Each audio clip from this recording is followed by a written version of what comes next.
Nemrég Liverpoolban jártam a Sound City Fesztiválon, ahol velem jött Gergő is, aki gitáron kísért, most nem jött velem az egész zenekar, én egy DJ szettet nyomtam.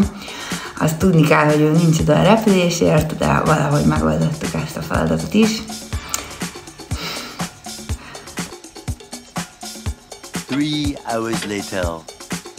Az útlevél ellenőrzésnél belefutottam Szajánoéba, aki kiderült, hogy ugyanerre a fesztiválra érkezik, és ugyanabban a sávban játszottam én, úgyhogy nem tudtuk megnézni egymást. Egyébként erről a fesztiválról annyit érdemes tudni, hogy 2 napos, és ilyenkor az egész központja Liverpoolnak átalakul egy nagy fesztivállá. Én a jakarandában léptem fel. Ilyen formák voltak egyébként.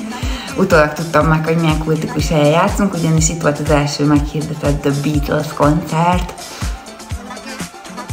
Elképesztően jó fesztivál hangulat volt, Liverpoolban imádják a drum and bass-t, úgyhogy vittem a régi jó kis süstekeket is. Szerencsére nem kellett egyből hazamenni, úgyhogy még tudtunk maradni egy picit nézelődni pár napot, még a fesztivál után is. Az igazi Liverpool élményhez hozzátartozik a kocsmakultúra, úgyhogy nekem is ki kellett próbálnom a sört, pedig egyébként utálom, de meglepetésemre ittam jókat egyébként.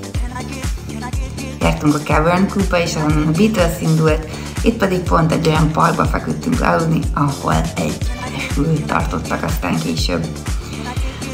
Itt található a legrégebbi kínai közösség Liverpoolban, és a 14 méteres Arch. Ezt is meg kellett néznünk, aztán mentünk vissza felfedezni a kocsmákat. Ebben a bárban, amit most látunk, ez 3 szintes volt, és a tetején volt egy gyönyörű rooftop bár. Liverpoolban általában nincs jó idő, de mi kifogtunk egy napsütéses napot. Aztán a végén még a kajánk is majdnem ingyen volt, mert elütötte egy nullával a pincér.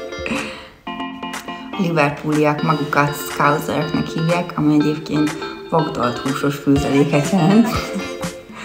Ezek a videók pedig a Crosby Beach-en készültek, ahol 100 kis szobrot helyezett el egy művész. Nagyon hangulatos volt.